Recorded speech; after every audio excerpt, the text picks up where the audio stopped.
Hello, Steve here. Welcome to Real Health. Who'd have thought health is about what we're eating?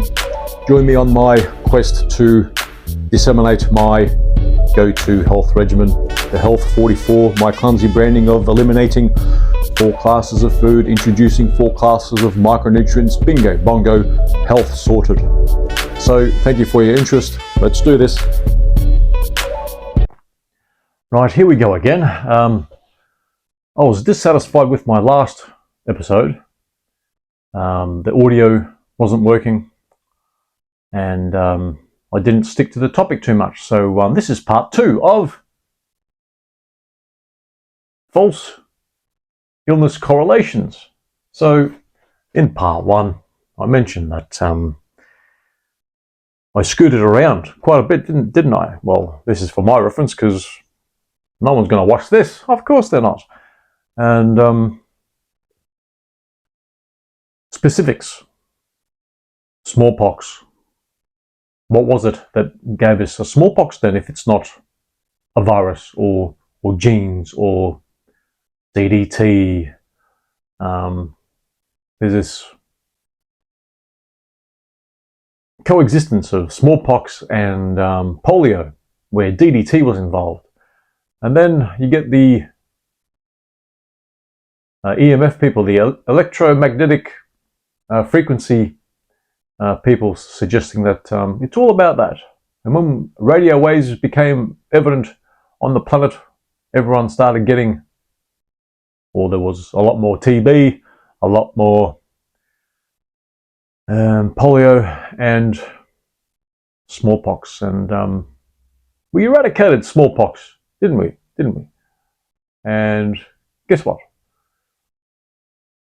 A pig with lipstick on is still a pig. And there's quite a few, there's not a few, there's 1 or 2 illnesses around in the world at the moment where you could suggest something is polio, but they call it something like acute flaccid paralysis. Shouldn't that also be in the class of polio? Did they isolate polio? No, it's just what you see. It's just what you see. What the most evident case of polio, Franklin Roosevelt, wartime U.S. president, or depression, more like it, and then wartime. And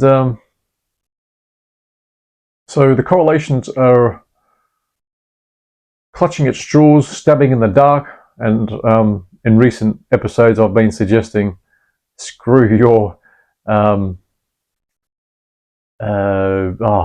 was it at the end of some of these health podcasts and episodes, disclosure or disclosure statement, what else, indemnity statement, I'm sure it's something else anyway. I'm a bit cheeky on that. And we don't know for sure. If you can't isolate polio from each individual case, it costs too much. It costs too much to isolate TB from each case too. It's that symptom, therefore TB, right? What if, while naming this particular condition, this malady, this illness, was wrongly classified from the start? Then you start with a wrong model of that particular disease, and then that wrong model gets transferred into another classification of disease, and then all of a sudden you might have half a dozen diseases which can all mean the same, but they're just called differently because they happen in different parts of the body. So that's what's happening too. Same with SARS-1, MERS, bird flu, H1N1, bird flu, monkeypox, and SARS-2. They have this much in common, therefore it's that. And it does perplex me how they classify different variants as well, where you can't really isolate a gene sequence fully. I don't believe it for a second, because sequences happen in a lot of different lines, and I'm not sure if computers, with the help of humans, can actually properly isolate something which is so closely related. It's like me and my child are completely two different illnesses or diseases or viruses. We're different people, but you see what I'm trying to get at here. So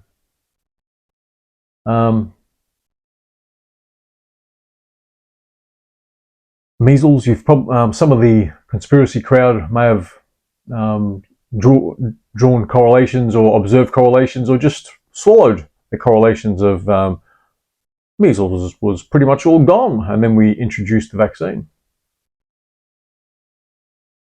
It was probably all gone, and it makes quite a bit of sense. It does resonate. It did resonate with me back a few years ago. That cleaner water, better healthcare, this and that. Bingo bongo, measles reduced 95%. Well, I'm in the camp where we can't know for sure. I'm in the camp where even germ theory is a bit wobbly.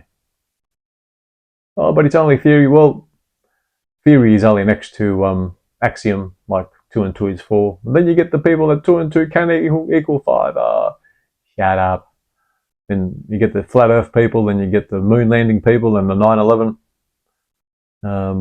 There's different ways to attack those particular events in human history as well, but we're talking about health here, and the correlations that we're marrying to measles in that example, the smallpox, the polio, and all those recent viruses in the last couple of decades, can all be manifestations of micronutrient deficiencies. There's this new particular type of German science, new wave, new something, new medicine in Germany. There's that crowd. There's terrain theory versus the mainstream of the infectious disease theory of transmittable disease. Some of the conspiracy people may have observed or taken on board where pre-World War I, or was it a bit after World War I, where prisoners were spat, coughed and sneezed in their faces from ill prisoners to the healthy ones, and hardly ever did the healthy prisoners catch those infections. Who knows if that also is right or not. The conspiracy laden people, the conspiracy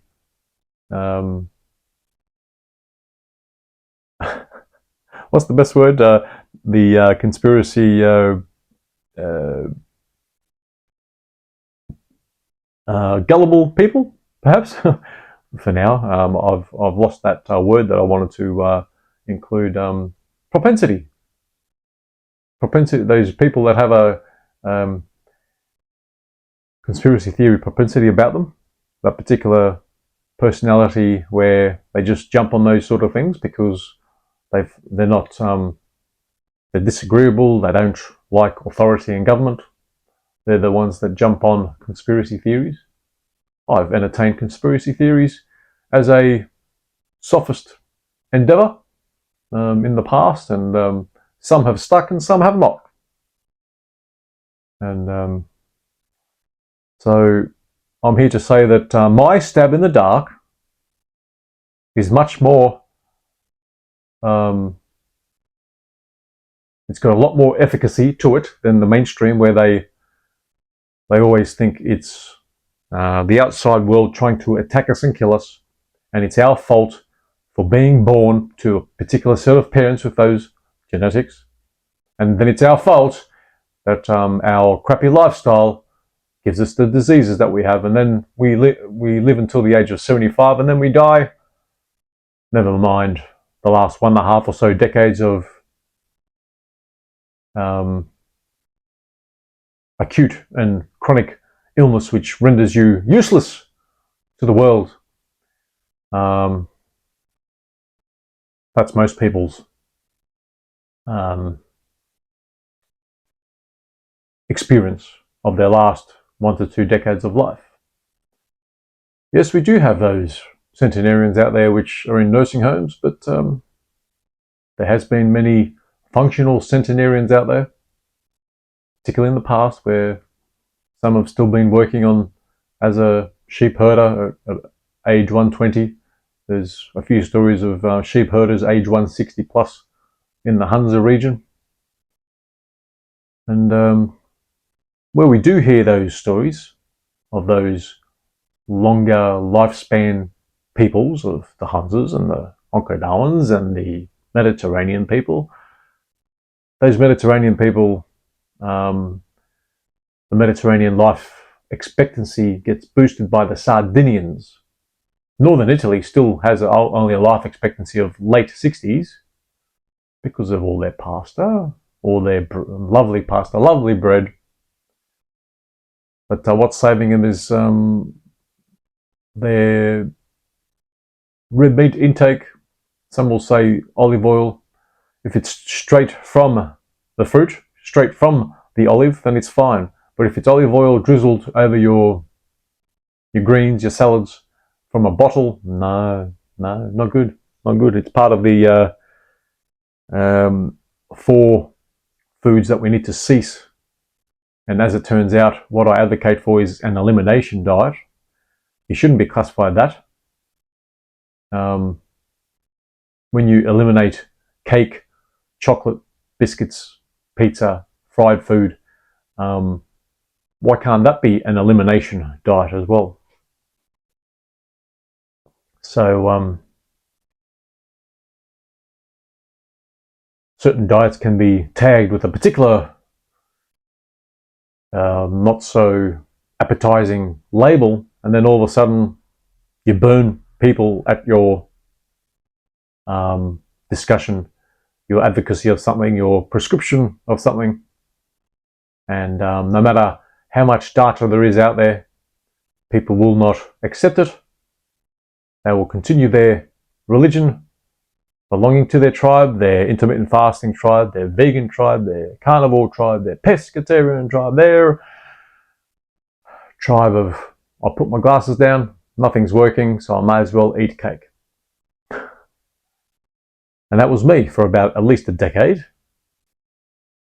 I reduced my weight for at least 1 to 2 decades of svelteness, lean and slim and athletic existence for 1.5 to 2 decades at various times in my younger years. And in my last decade, before I became svelte and lean again, was rife with, I've had it.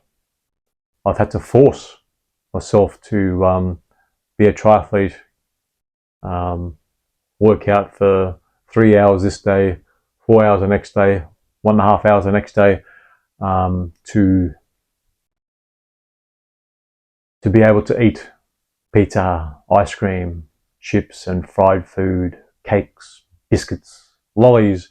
I can go on forever. My experience was lovely with junk food in the past, but it got me to nearly 400 pounds, 180 kilos, but very close to 180 kilos. I never saw that number. I would have been very close. The last number I saw was about 165, and I know I got a little bit heavier than that. So this isn't a very flattering video for the video people. I am a fairly lean sort of guy, 6 foot, 215 pounds, 95 or so kilograms. and I don't think about being my athletic self. I don't even do much athletic stuff. Like I disclosed yesterday, I probably average 2 minutes each day on my calisthenics rig that I got outside. Oh, no, monkey bars for the kids. Yeah, so that's my thing, and I've gone down from starting 20 minutes in the gym, going to 40 minutes. Didn't like that caper, and peaked it down, and I'm much happier now doing 3 minutes. Oh, it's lovely, and not even thinking about food, because the reason why I'm not thinking about food is because I'm satiated with the micronutrients. The other epidemic illness correlation that is not making sense. It makes sense to 99% of this earth, but it doesn't make sense because it's not working. There's a lot of people that are active. There's a lot of people that stay slim by force, by calories in and calories out. And that particular correlation with calories in versus calories out, eat less, move more, crowd, yes, it works. They go smaller to larger, the smaller the larger, all through their decades of life, like I did up until the age of around 47 or so. And then that's it. That's it. No more going north and south. North and south, tick there, not bloody 10 ticks and 10 ticks back that way. So, and when I say elimination, that I'm as part of the Health 44, this is where I'll probably slot in what I need to do each episode. Is what I advocate for here. The Health 44, eliminate 4 classes of food. The first 4 of the Health 44. The first 4 is elimination of the glutens, oils, sugars, nitrates, nitrites. There's a few nuances in amongst those 4. Quickly, I'll mention it. Wheat, barley, rye, oats out as part of the oils. No oils in a bottle. It oxidizes, creates atherosclerosis in your circulatory system. No fried food, same thing. Burnt animal fat, same thing. It increases the occurrence of heterocyclic amines, acrylamides, and trans fats. Yeah, and sugars, even fruit. As part of the sugars is refined your grains. A lot of grains have a high GI index, which is not part of what I'm trying to get at, but it does spike insulin levels if you're insulin sensitive or got insulin resistance. That's more of a mineral deficiency of chromium, vanadium, especially. Don't just take those. You need other factors. You need all the cofactors that are part of the 90 essential micronutrients that humans and all vertebrates require, and it's easy. And with the nitrates, nitrites, the 4th food that we need to eliminate is your salami, your bacon, ham, corned beef, salami, spam. Oh, I said salami. All that sort of stuff. The processed meats, out. That's the new carcinogen in town. That's the highest incidence of cancer occurrence, is a diet laden with processed meats. Those luncheon meats, yes. Carnivore people, the only reason why carnivore people are probably, if they do register as having more cancer, is the processed meats. Loading up your plate with the bacon, the well-done bacon usually. No, okay?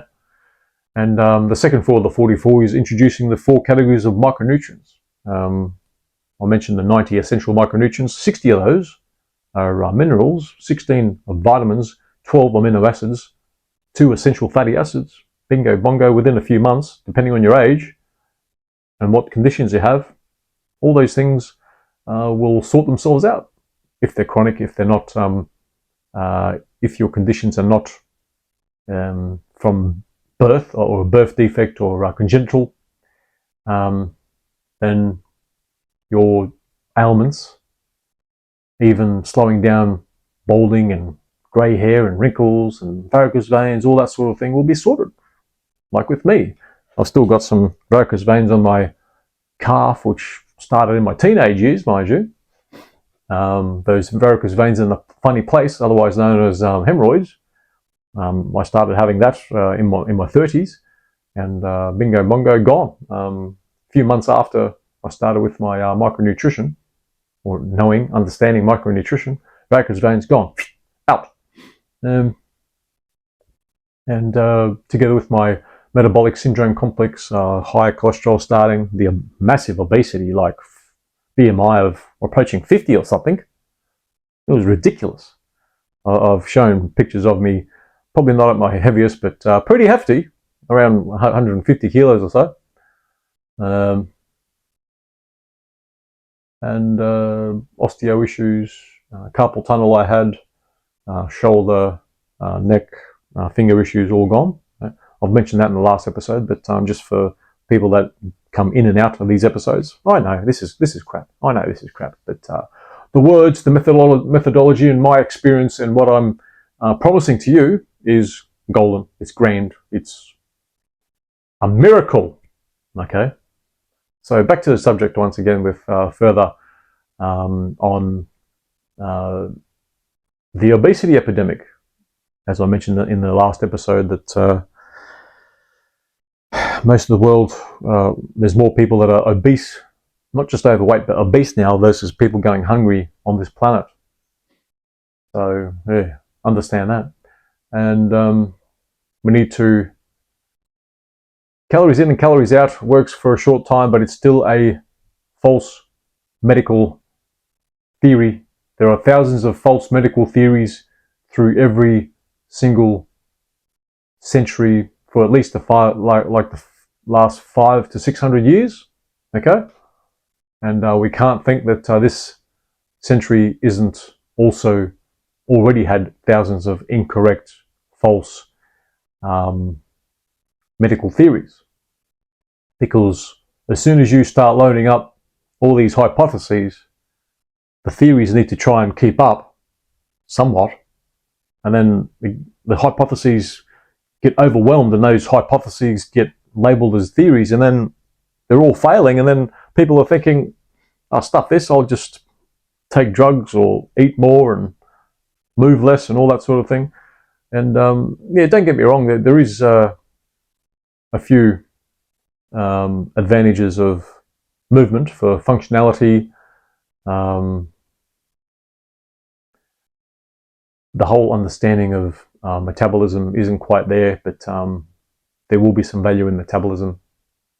Functional strength, particularly when you start getting past the half century like I am now, age 51, to prevent muscle loss. It's pretty hard to prevent muscle loss if you're absorbing everything. And the reason why we start to age faster after 50 and 60, and we all of a sudden, like, you haven't seen someone in 5 years from the age of 60, and then they're all of a sudden looking old. The older we get, it's not aging, it's less micronutrient absorption equals deficiency equals illness, and then death. So let's put death several decades further down the track, and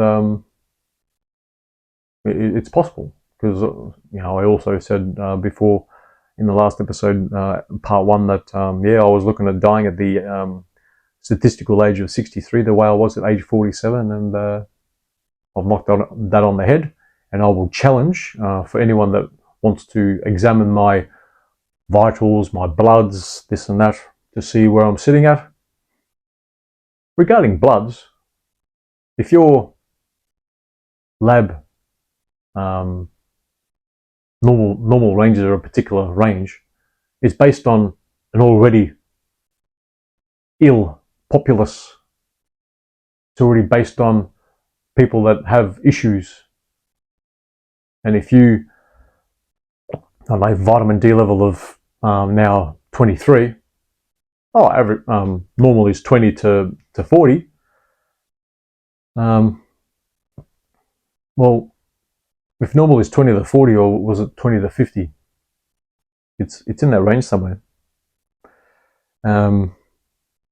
Well, that's not that normal. There should be much higher, because particularly with cancer, I'm still yet to hear from a couple of cancer nurses that I know, like, hey, if you come up across a new cancer case that's got a vitamin D level of over 40, let me know. I'm not a cracker. It's probably approaching more than 18 months, probably 2 years now. Not a single case. I haven't followed up, but they did say that they'll let me know. And even when I've seen cancer cases, and I vaguely recall the highest vitamin D levels something like 28. Then I've seen like a 17, and those sort of numbers. And did you know that there's never been a cancer case ever recorded with the vitamin D level of over 40? So that vitamin D normal range should be perhaps 40 to 70, not 20 to 50. Hey, how about that?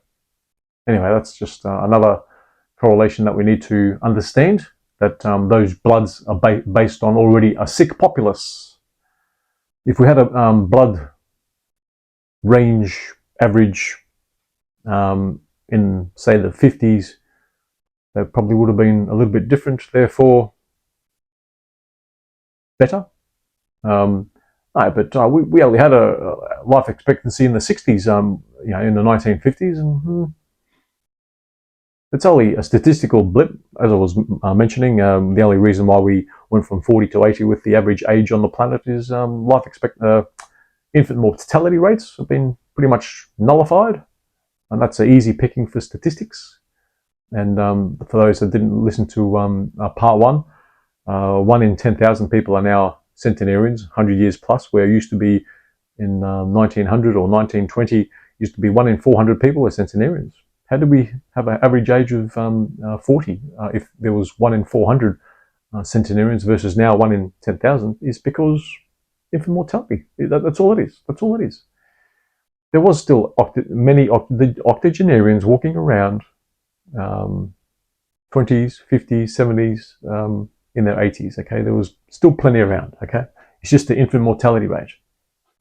That's all it is. The easy pickings is gone, and once now the infant mortality rates have stabilized for a couple of decades now at least, then there'll be a steady decline in life expectancy, even health life expectancy. Instead of your health being all chronically ill and all that at age 65, that'll probably move to 60, and the average death won't be 80 anymore. It'll be 75 probably in 20 years or so. And then each 50 years after that, just knock off 5 years of human health, 5 years of human longevity, and animal longevity for that matter, because I didn't mention accurately or succinctly, or that it would have made sense for for the person that hearing this sort of thing for the first time. But the reason why the US has a head start, they're ranking 52nd in longevity on the planet, where they spend more than the rest of the world combined in mental health too. But being an ex-mental health nurse, that's where that came from, that Freudian slip. But health as a whole, the US spends more than the rest of the world combined, and they're still ranking over 50th in longevity. Oh, but it's the junk food culture, it's the fentanyl, drug use, alcoholism, all that sort of thing. As I tried to also mention in part one, that it's all pica. And the US had a 20-year head start with their soils depleting because of electricity came on board. And how does that relate? Well, because before we used to put our wood ashes on our crops as fertilizer. Then we started using the NPK fertilizers, those modern fertilizers that make stuff grow massively. We've increased the cheapness of calories on the planet, but not the micronutrients. And that's how that worked out. So instead of, and also because electricity pretty much reduces the amount of flooding on the whole planet. We've now got 1 million hydroelectric dams on the planet, 3 million in total when you count all the irrigation dams. It's blocking off the flow of all the minerals that get into our soils, into our farmlands. You get it?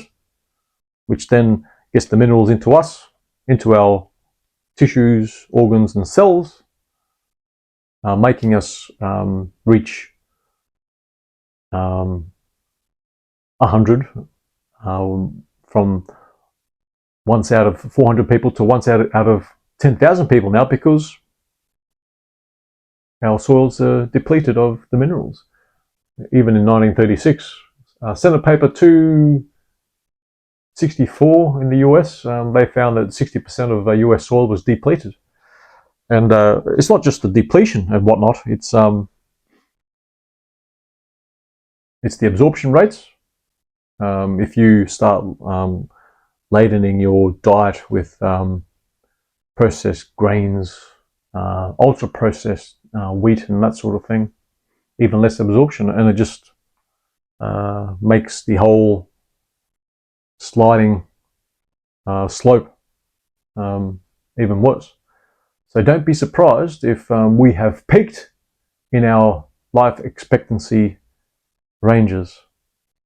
It's horrible to even say that, but even by picking heads or tails, a north or south choice, just imagine, not even half of the people are expecting a lower life expectancy based on dietary methodologies versus wars, but wars or plagues or whatever else, pandemics, epidemics that they will throw in as reasons. It's a dietary issue, and then you get the people that are optimistic with a north facing life expectancy projection, which is based on genetic therapies and great advances in healthcare and all that sort of thing. Good luck to you. Look where the US is at the moment. So the rest of the world will catch up with their obesity and their fentanyl, their drug use, and all the other chronic diseases that come in the US, because the US have had a head start, and look for another 20 years down the track where the whole world will be probably, it's been very homogenized as a whole. The food supply chain in the whole world has been globalized, but as it feeds through the rest of the populace, the rest of the world will look like the Americans. They'll even look like the Americans on the streets, all high from their drug use.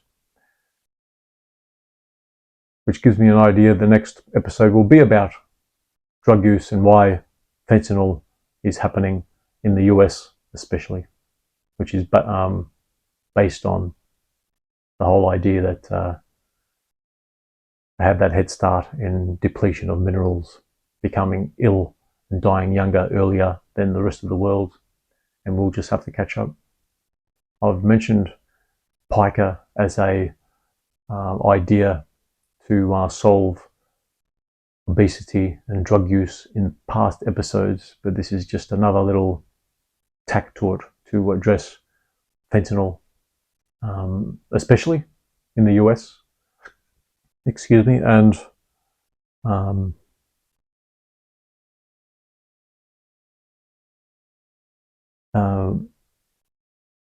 especially with obesity.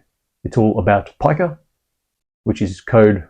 The first part also mentioned this, but just quickly for the one-off listeners, pica is basically code for micronutrient deficiencies, and your body just craves things because it doesn't know to tell you that you need some selenium. And even if you had that carrot that has selenium and that piece of lettuce that has selenium, you don't know if that piece of lettuce has selenium, because they all differ depending on what side of the farm it's cultivated from and what other farming region in that state or country that it's taken from. Because even a bag of carrots sourced from the same farm might have 13 minerals in it, versus the carrot at the bottom might have 27 minerals in it, because it got more minerals in that part of the farm. That's also possible.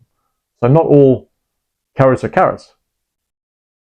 And so that's where the crapshoot is with minerals. So if you supplement like I do, you've got a better chance. And my stabbing in the dark of the health regimen that I suggest is way more efficacious than the rest of the mainstream and all the other non-mainstream people out there.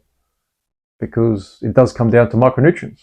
And I've heard even Gary Brecka, I mentioned that also in the first part, but Gary Brecka isn't on board of all the essential micronutrients that are required. He only probably references, I'm not even sure if it's more than 40, but there's actually 90 essential micronutrients. And he also advocates, like I do, Celtic sea salt.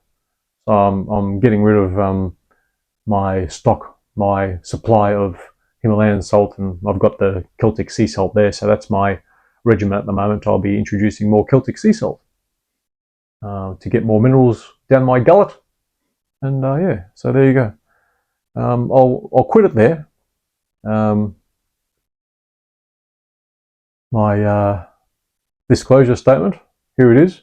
Fuck your disclosure statement. I don't care if you report me, but I'll keep on being healthy. Apart from bloody, if someone sends me to jail, then I'm stuffed, right? But the mainstream, if they're only getting us to 80 years of age, mainstream health, well, maybe we can do better. And here's my very successful step in the dark. Yes, it's been approaching 5 years now. For me, 4 years, 5 years, yeah, 5th year coming up. The efficacy of my approach is way better than the mainstream, and the mainstream has all their different stabs in the dark too. Also, the alternate stream of healthcare has their own ideas. But guess what? I reckon mine's the best. I've incorporated a lot of evidence base out there in how it all fits. And I reckon from what we know, I've got the best efficacy out there. So you can take it or leave it. I don't care about complying with any particular requirements out there for disseminating health knowledge, entertainment. This is for entertainment and informational purposes. Fuck off. But I won't mention the particular disease that you won't get, because you end up in jail for that sort of stuff. So I won't mention that. So until the next time, hopefully. Bye bye for now.